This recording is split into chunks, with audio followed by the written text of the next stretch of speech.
আসসালামু আলাইকুম রহমতুল্লাহি ওয়া বারাকাতুহু।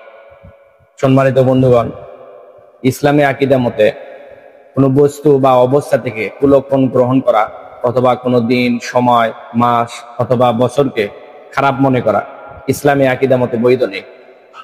যেমন আমাদের সমাজে বিভিন্ন জায়গায় বিভিন্ন মানুষ বলে থাকে সোমবারের দিন, বুধবারের দিন, মঙ্গলবার দিন বাঁশ কাটা হয় না বা কোনো বস্তু কাটা হয় না। এ ধরনের আকীদা বিশ্বাস আমরা লালন করে থাকি। এর কোরআন হাদিসে কোনো প্রমাণ নেই, এগুলো ভিত্তিহীন কথা। এগুলা বিশ্বাস করার কারণে আমাদের ঈমান কমজোর হয়ে যেতে পারে। এরকম এমন আকীদা বিশ্বাস আছে যেগুলো আমরা লালন করার কারণে আমাদের ঈমান নষ্ট হয়ে যেতে পারে। এগুলো মারাত্মক গর্হিত কাজ। এই সমস্ত কাজ থেকে আমাদের বিরত থাকা দরকার। হয়তো জিজ্ঞাসা করবেন, হুজুর আমাদের বাপ দাদা এগুলো কোথায় পাইলো, কোথা থেকে আসে? আপনার আমার বাপ দাদা ইতিহাস যদি আমরা তালাশ করে দেখি, তখন ইসলামের তেমন কোনো প্রচলন এই হিন্দুস্তানে ছিল না।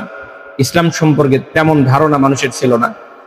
তারা হিন্দুদের সঙ্গে চলাফেরা করার কারণে তাদের সংস্কৃতি, তাদের কালচার আমাদের বাপ দাদার মধ্যে অনেকটা বিদ্যমান ছিল। সেখান থেকে এগুলো জিনিস ধারাবাহিকভাবে হয়ে আছে।